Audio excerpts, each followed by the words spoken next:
قال حفظه الله تعالى: شرع الله الصيام. Allah ameweka sheria ya funga.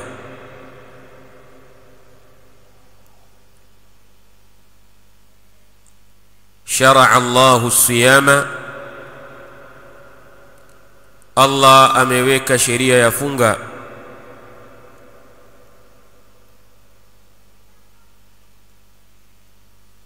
Waja'alahu rabi'a arkanil islam, na akaifanya funga kuwa ni ya 4 katika nguzo 5 za Uislamu.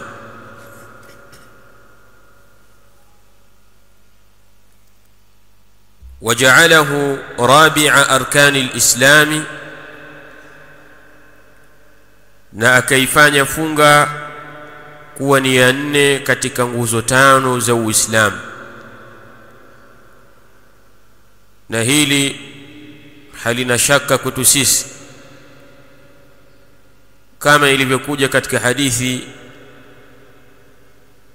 ya Abdullah ibn Umar radiyallahu ta'ala anhuma, aliposema kuwa qala Rasulullah sallallahu alayhi wasallam: buniya al-islamu ala 5, umejengwa Uislamu juu ya nguzo 5.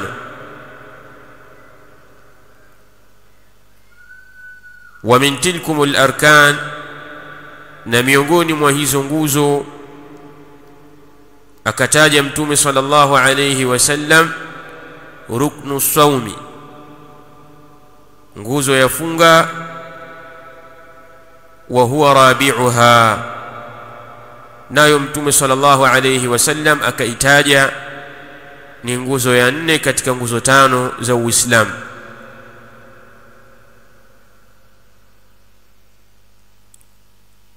ثم قال المؤلف حفظه الله تعالى: وجاءت النصوص الكثيرة، na zimekuja dalili nyingi. وجاءت النصوص الكثيرة, na zimekuja dalili nyingi. min alkitabi was-sunnati, kutoka katika kitabu na sunna.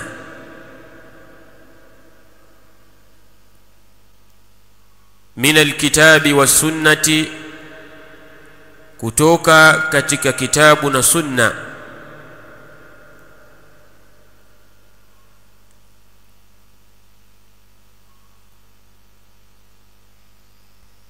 tubayinu ahkamahu, zinazobainisha hukumu yake. tubayinu ahkamahu, zinazobainisha hukumu zake. Kwa maana zimekuja dalili nyingi kutoka katika kitabu na sunna, dalili ambazo zinabainisha hukumu za funga. tubayinu ahkamahu, zinazobainisha hukumu zake.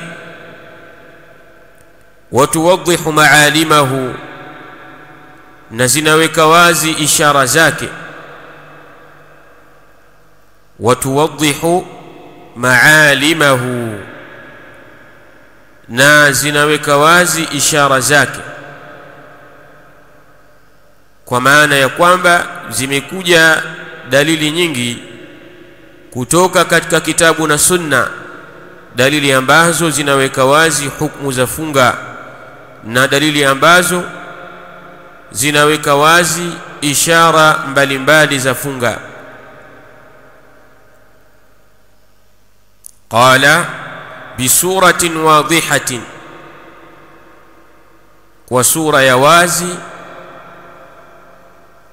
bisuratin wadhihatin, kwa sura ya wazi. wuduha ash-shamsi fi rabi'ati an-nahari, uwazi wa jua katika robo ya mchana.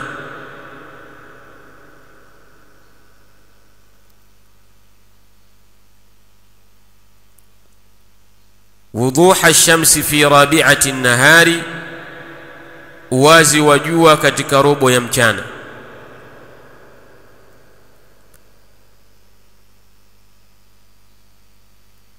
Wasanaqifu ma'a tarafin,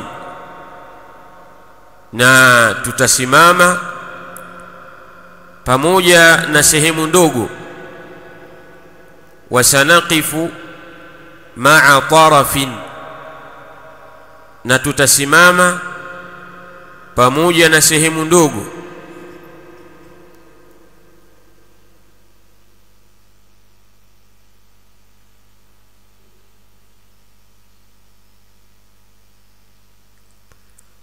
Mimma yataallaqu bisiyami, katika yale ambayo yanafungamana na funga. Mimma yataallaqu bisiyam, katika yale ambayo yanafungamana na funga.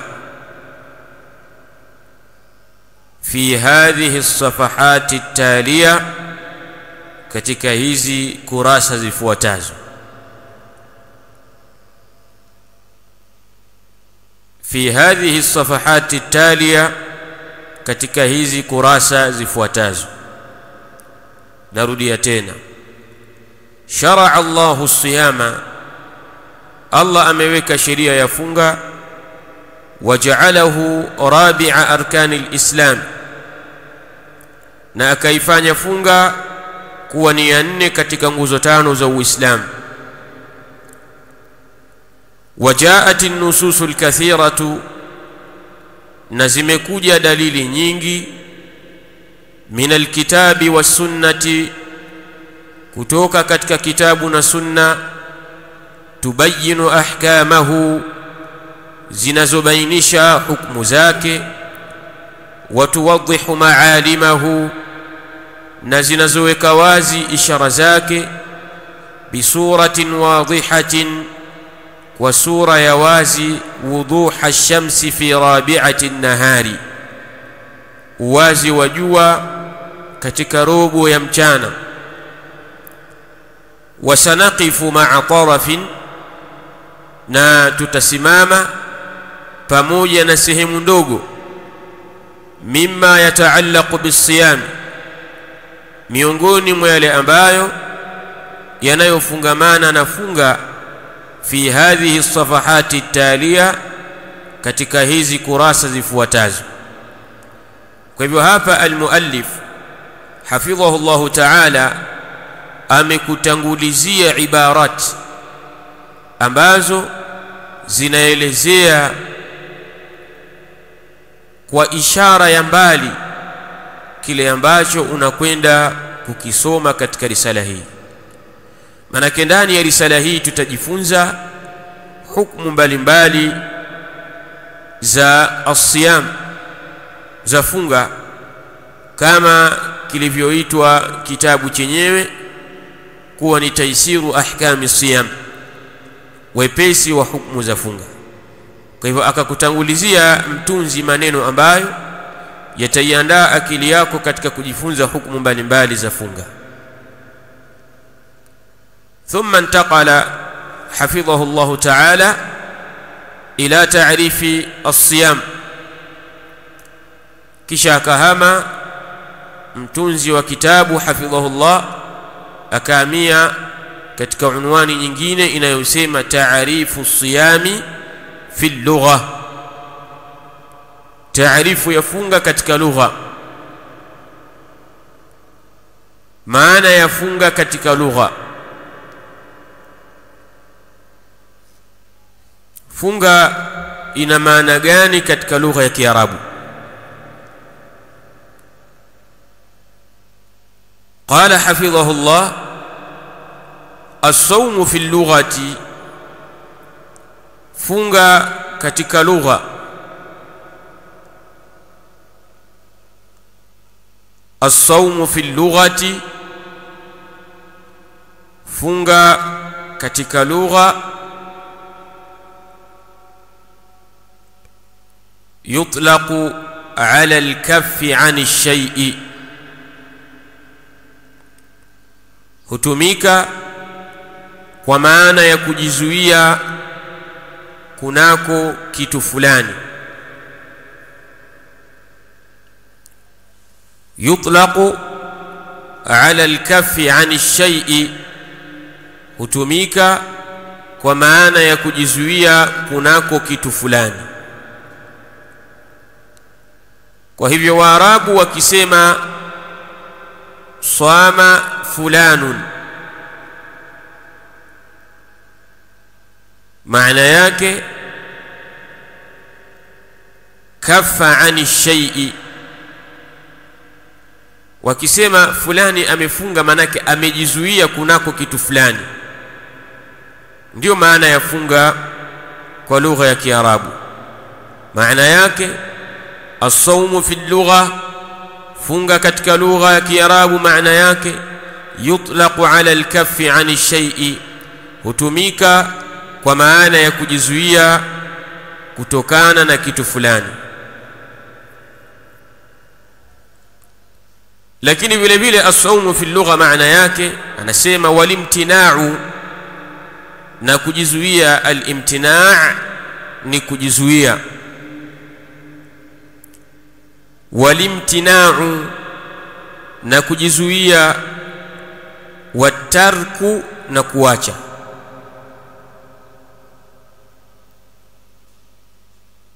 Watarku na kuacha. Kwa hivyo kumbe katika maana za funga vile vile ni kuacha. Tunaposema fulanun saimun ay taraka shay'a, fulani ni mwenye kufunga, maana yake ameacha kitu fulani.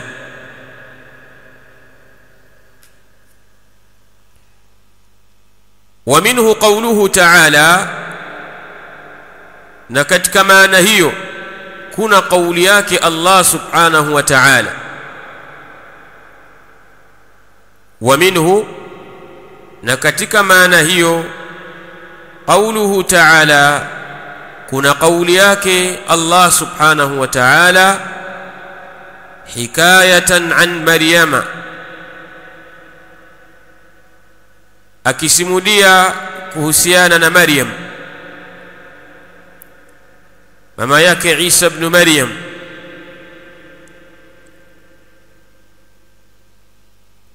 Wa minhu qawluhu ta'ala, na katika maana hiyo kuna kauli yake Allah subhanahu wa ta'ala hikayatan an Maryama, akisimulia kuhusiana na Maryam aliposema inni nadhartu lirrahmani sawma, hakika mimi nimeweka nadhiri kwa Allah subhanahu wa ta'ala ya kujizuia.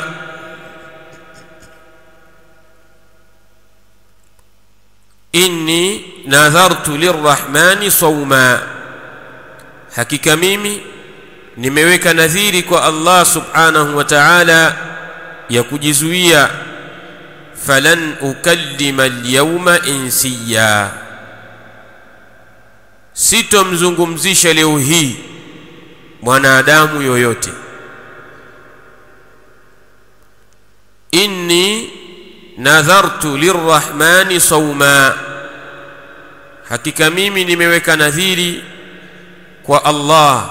Ar-Rahman ni Allah, ismun min asma'illah, ni jina miongoni mwa majina ya Allah, anaitwa Ar-Rahman. Kwa hivyo hakika mimi nimeweka nadhiri kwa Allah ambaye ndiye Ar-Rahman, sawman, nadhiri ya kujizuia au kwa kujizuia.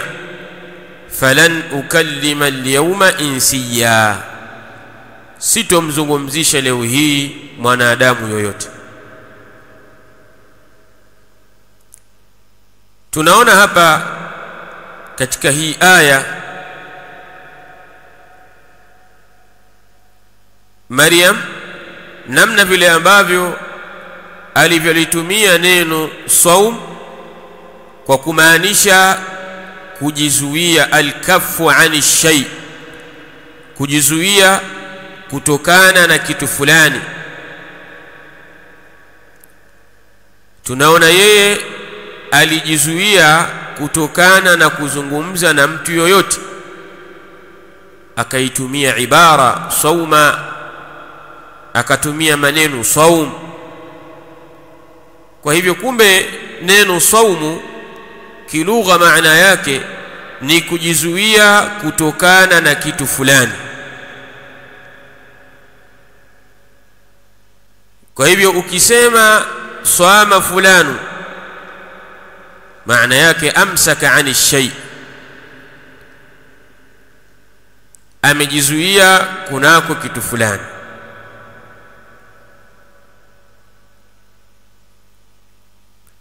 قال حفظه الله قال أهل اللغة ومسيما واتوا لغة.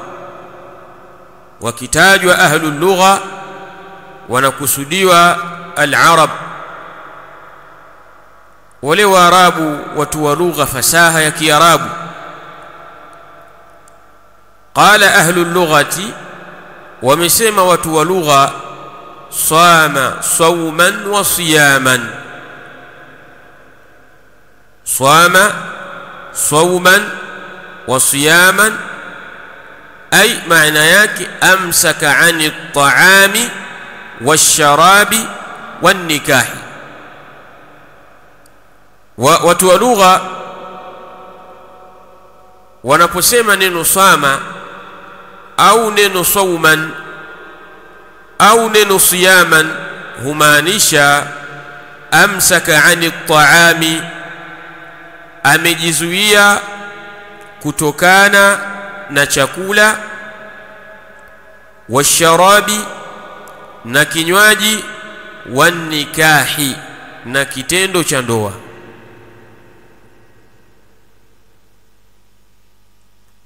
Qala ahlu al-lughati, wamesema watu wa lugha, صام صوما وصياما أمسك عن الطعام، amejizuia kutokana na chakula, washarabi na kinywaji, wanikahi na kitendo cha ndoa. Kwa hivyo kumbe maana ya as-siyam au saum maana yake ni kujizuia kutokana na kula na kunywa na kitendo cha ndoa, hata kwa Waarabu.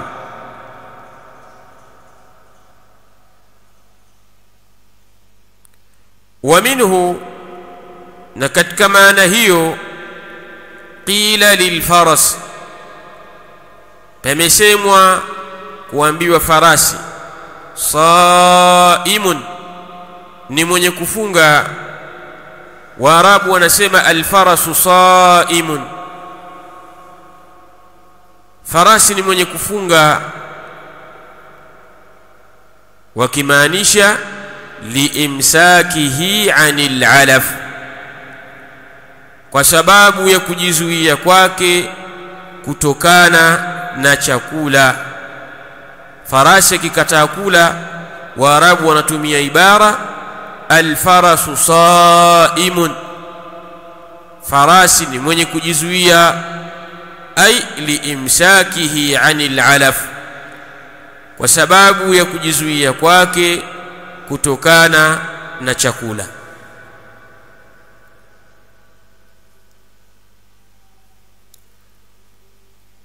Kwa hivyo katika nukta hii ya pili tumejifunza taarifu siyami fi lugha, maana ya funga katika lugha ya Kiarabu.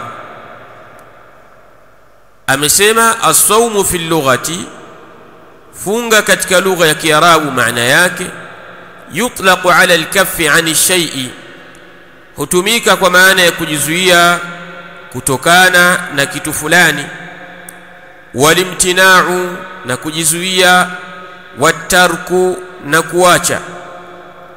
Wa minhu qawluhu ta'ala, na katika maana hiyo kuna kauli yake Allah mtukufu, hikayatan an Maryama, akisimulia kuhusiana na Maryam, inni nadhartu lirrahmani sawma, hakika mimi nimeweka nadhiri kwa Allah ya kujizuia, falan ukallima al-yawma insiya, sitomzungumzisha leo hii mwanadamu yoyote.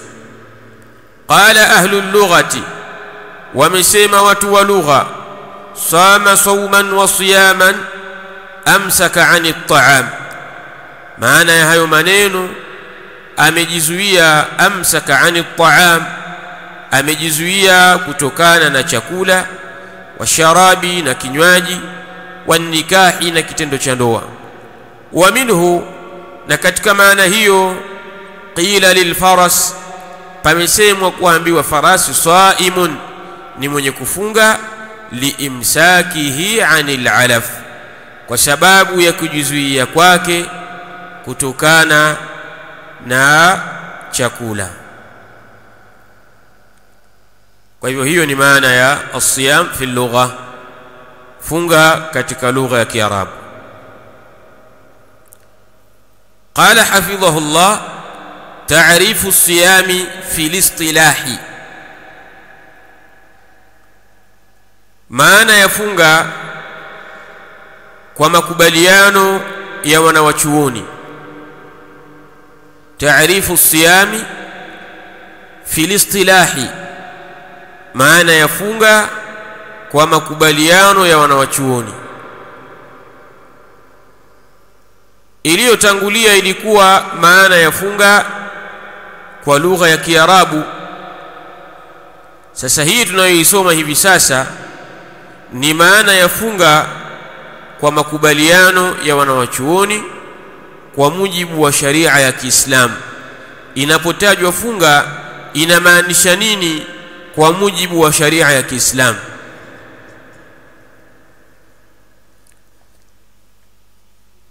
Qala hafidhahullah, huwa al-imsaku, funga maana yake ni kujizuia. Huwa al-imsaku, ni kujizuia,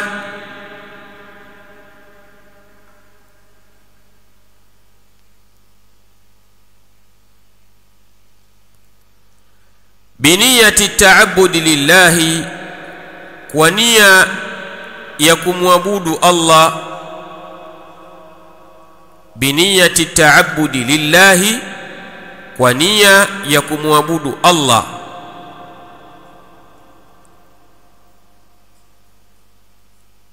An ashya'in makhsusatin, kutokana na vitu maalumu.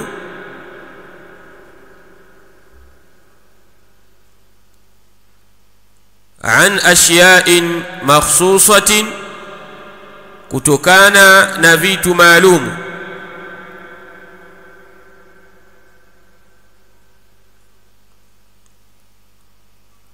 Fi zamanin muayyanin, katika wakati maalumu.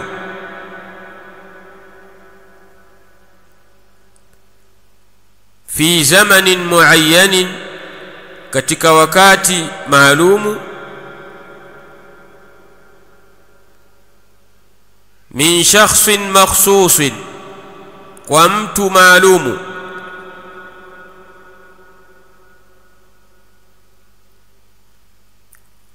Min shakhsin makhsusin, kwa mtu maalumu.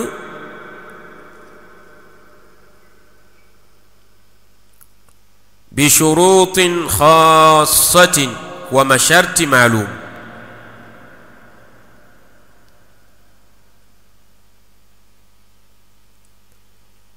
Bishurutin khassatin, kwa masharti maalum. Kumbe maana ya funga kwa makubaliano ya wanawachuoni, maana hiyo imebeba mambo matano.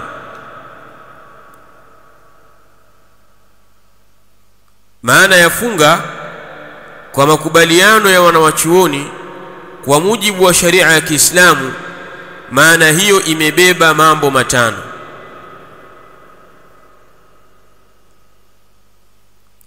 Jambo la kwanza ni al-imsaku biniyati at-ta'abbudi lillahi. Jambo la kwanza ni kujizuia kwa nia ya kumwabudu Allah. Kwa hivyo ni sharti kujizuia kwako kuwe ni kwa nia ya kumwabudu Allah, isiwe ni kwa sababu ya kuupunguza mwili wako. Labda mwili wako una mafuta mengi, sasa unaona njia nzuri ya kuupunguza mwili wangu ni kujizuia na kula na kunywa na vinginevyo. Au kujizuia kwako ikawa ni kwa sababu ya kimatibabu, labda daktari amekwambia ujizuie na kula na kunywa ukajizuia, bali iwe nia yako ya kujizuia ni kumwabudu Allah subhanahu wa ta'ala. Hiyo ni sehemu ya kwanza katika maana ya funga na yale ambayo yamebebwa kwenye maana hii ya funga. Jambo la kwanza ni al-imsaku bi niyyati ta'abbudi lillah, ni kujizuia kwa nia ya kumwabudu Allah subhanahu wa ta'ala. Maana yake ni kwamba yule ambaye atakayejizuia kwa nia nyingine kinyume na nia ya kumwabudu Allah subhanahu wa ta'ala kwa mujibu wa sharia ya Kiislamu, hatoambiwa amefunga, ima amejizuia kwa sababu ya fulani, au amejizuia kwa sababu ya allani, au amejizuia kwa sababu ya kuupunguza mwili, au amejizuia kwa sababu ya daktari ya kitabibu. Hatoambiwa mtu huyo amefunga kwa mujibu wa sharia ya Kiislamu. Atakayeambiwa amefunga ni yule ambaye nia yake ameifunga kwa ajili ya kumwabudu Allah subhanahu wa ta'ala. Nia yake ameifunga katika kumwabudu Allah subhanahu wa ta'ala. Jambo la pili ambalo limebebwa katika maana ya funga, qala an ashya'in makhsusatin, kutokana na vitu maalum. Kumbe ibada ya funga haikuzuii wewe kufanya mambo yote, bali inakuzuia kuyafanya mambo fulani maalum. Si kwamba mambo yote wewe hutaki kuyafanya, huo umekaa tu. Utajizuia kuyafanya mambo fulani na mengine unaruhusiwa kuyafanya. Na ndio maana akasema an ashya'in makhsusatin, an ashya'a makhsusatin, kutokana na vitu maalumu. Na jambo la tatu, fi zamanin muayyanin, katika wakati maalum. Kumbe huko kujizuia kwako kunakuwa vile vile katika wakati maalum. Si kwamba watakikana ujizuie wakati wote, la hasha wa kalla, bali wewe utajizuia kwa wakati fulani maalum. Ndiyo fi zamanin muayyanin, katika wakati maalum. Nao wakati huo ni kuanzia baada ya kuingia alfajru thani, alfajiri ya pili, ila ghurubi shamsi fawra, mpaka baada ya kuzama kwa jua. Jua likizama tu, basi vile ambavyo ulivyokuwa umeambiwa ujizuie navyo, hina idhin, kuanzia wakati huo utakuwa unavitumia vile ambavyo ulikatazwa kuvitumia kwa wakati wa mchana wa Ramadhani. Kwa hivyo jambo la tatu lililobebwa katika maana ya funga, fi zamanin muayyanin, katika muda na wakati maalum. Jambo la nne, min shakhsin makhsusin, kwa mtu maalumu. Kumbe si kila mtu anatakiwa kufunga. Wako wengine wana a'dhar, wana nyudhuru ambazo zinawahalalishia wao kutokujizuia. Wako wengine bado ni watoto wadogo, hawajafikisha sinu taklif, ule umri wa kukalifishwa na sharia ya Uislamu. Kwa wao hawatoingia katika umaalumu huu ambao unahitajika ili kufunga. Kwa hiyo funga inafanyika min shakhsin makhsusin, wa mtu maalumu. Na jambo la tano, bishurutin khassatin, kwa masharti maalum. Si kwamba mtu anajifungia tu bila anavyotaka yeye, la hasha wa kalla, bali kuna shurut, kuna masharti ambayo yamewekwa, lazima yatimizwe masharti hayo ili mtu aingie hii ibada adhima, ibada ya as-siyam.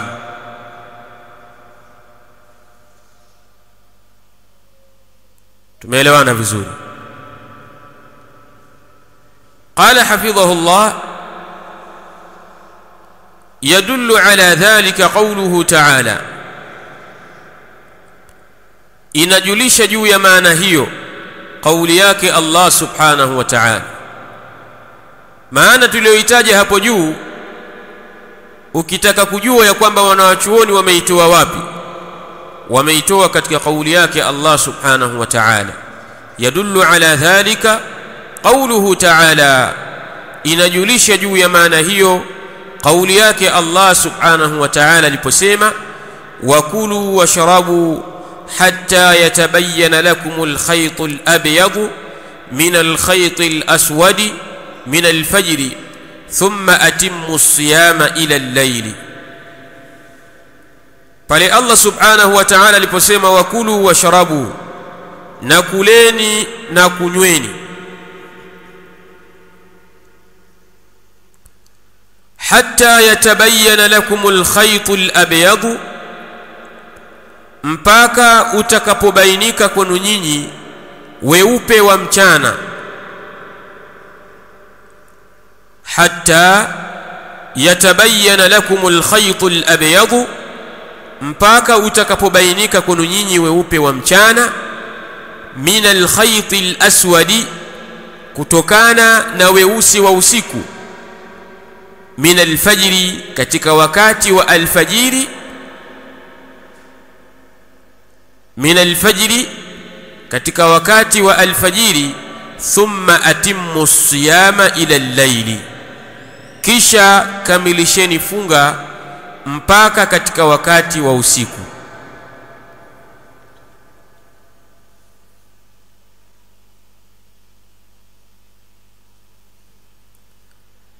Thumma atimmu as-siyama ila al-layli, kisha kamilisheni funga mpaka katika wakati wa usiku.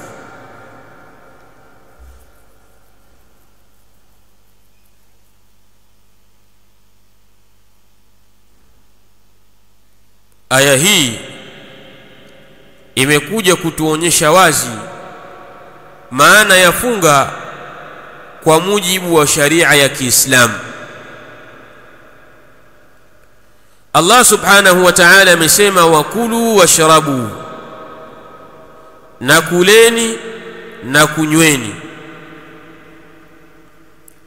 Ndani ya maneno yake haya Allah subhanahu wa ta'ala yanaonyesha ishara ya wazi kuwa watu wameruhusiwa kula na wameruhusiwa kunywa na Allah subhanahu wa ta'ala.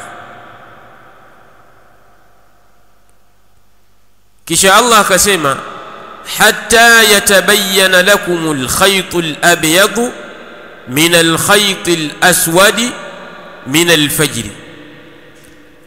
Katika maneno haya ya Allah subhanahu wa ta'ala yakaonyesha mpaka na ukomo wa kula na kunywa. Mpaka wake ni upi? Allah amesema hatta yatabayyana lakumul khaytul abyadu, mpaka utakapobainika kwenu nyinyi weupe wa mchana. Kumbe kuingia kwa weupe wa mchana ndio ukomo na ndio mpaka wa watu kula na kunywa. Kule kuingia kwa weupe wa mchana, panapoanza kudhihiri weupe katika anga kwamba mchana unakuja sasa, basi kuanzia wakati huo itakuwa sasa wale waliopewa ruhusa ya kula na kunywa watajizuia kuanzia wakati huo, kwa sababu umeingia wakati ambao Allah amekataza ndani yake kula na kunywa. Ameweka mpaka wa kula na kunywa, na mpaka wake ni pale ambapo utakapoingia weupe wa mchana, kwa maana pale ambapo itakurubia alfajru athani, pale itakapokuwa alfajru thani imefika, basi ndio wakati wa kujizuia na kula na kunywa. Huo weupe wa mchana Allah amesema utakapobainika minal khaytil aswadi, kutokana na weusi wa usiku. Kumbe kabla ya hapo palikuwa na weusi wa usiku, kisha ule weusi wa usiku ukaondoka, pakabainika weupe wa mchana, ndio mwisho wa watu kula. Kumbe watu wameruhusiwa kula katika wakati wa weusi wa usiku.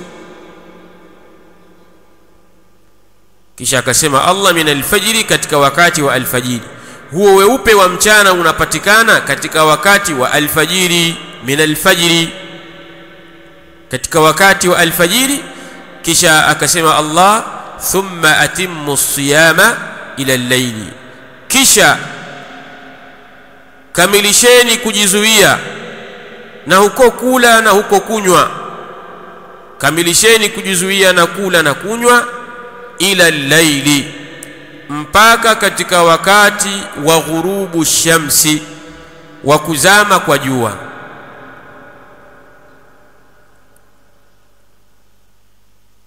Thumma atimmu siyama, kisha kamilisheni huko kujizuia na kula na kunywa, kamilisheni funga ila al-layli, mpaka katika wakati wa kuzama kwa jua.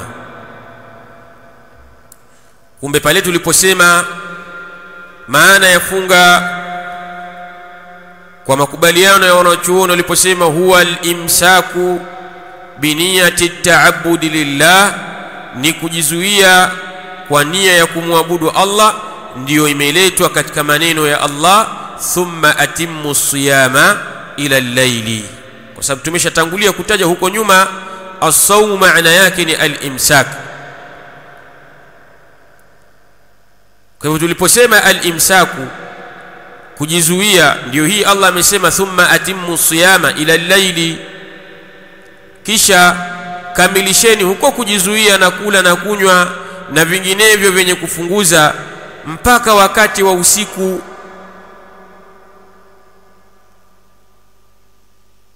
Lakini huko kujizuia kwako kuwe ni ta'atan lillahi subhanahu wa ta'ala, kuwe ni kwa kumtii Allah subhanahu wa ta'ala, kwa sababu Allah ndiye ametoa amri ya nyinyi kujizuia kula na nyinyi kujizuia kunywa na kufanya mengine yenye kufunguza.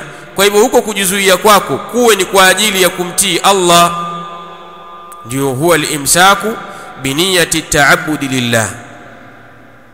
Aliposema an ashya'in makhsusatin, kwa vitu maalum, amevitaja Allah subhanahu wa ta'ala katika aya wakulu washrabu, na kuleni na kunyweni. Hivi ni vitu maalum ambavyo Allah subhanahu wa ta'ala amekuja kuvikataza pale aliposema hatta yatabayyana lakumul khaytul abyad, mpaka utakapobainika kwenu nyinyi weupe wa mchana.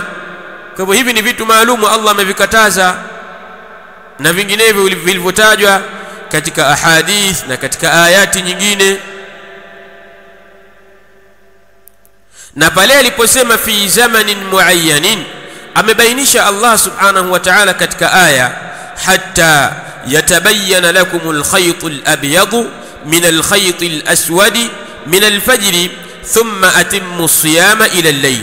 Ndani ya maneno haya Allah subhanahu wa ta'ala amebainisha wakati maalumu wa mtu kujizuia na kula na kunywa na mengineyo yenye kufunguza, ni kuanzia tu pale ambapo utabainika weupe wa mchana kutokana na weusi wa usiku katika wakati wa alfajiri,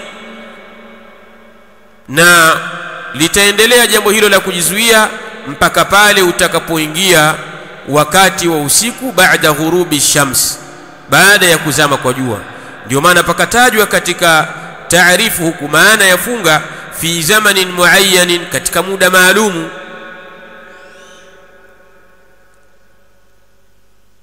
Kisha pakatajwa pia min shakhsin makhsusin, kwa mtu maalumu, kwa mtu maalumu. Na hili jambo la mtu maalumu limetajwa katika ahadith ukhra, hadithi nyingine, kadhalika limetajwa katika ayat nyinginezo. Kadhalika aliposema bishurutin khassa, kwa masharti maalumu, kadhalika haya masharti yamekusanyika katika ahadithi nyingine na yamekusanyika katika ayat nyingine. Kwa hivyo hiyo ilikuwa ni maana ya funga kwa mujibu wa lugha ya Kiarabu, kadhalika mujibu wa sheria ya Kiislamu kwa makubaliano ya wanawachuoni. Kisha akasema fala yasihu illa biniyatin, hivyo basi haisihi funga illa biniyatin, isipokuwa kwa nia. Anasema fasawmu la yasihu illa biniyatin, funga haisihi isipokuwa kwa nia. Fasawmu, funga, la yasihu illa biniyatin, haisihi isipokuwa kwa nia. Wa min tulu'i alfajri, na funga inaanza tangu kuchomoza kwa alfajiri. Wa min tulu'i alfajri, na funga inaanza tangu kuchomoza kwa alfajiri, ila ghurubi shamsi, mpaka kuzama kwa jua. Ila ghurubi shamsi, mpaka kuzama kwa jua. Bishurutin khassatin, kwa masharti maalumu. La yasihu siyamu illa biha, haisihi funga isipokuwa kwa masharti hayo. Fasawmu la yasihu illa biniyatin, hivyo basi funga haisihi isipokuwa kwa nia. Wa min tulu'i alfajri, na ni tangu kuchomoza kwa alfajiri. Ila ghurubi shamsi, mpaka kuzama kwa jua. Bishurutin khassatin, kwa masharti maalumu. La yasihu siyamu illa biha, haisihi funga isipokuwa kwa masharti hayo.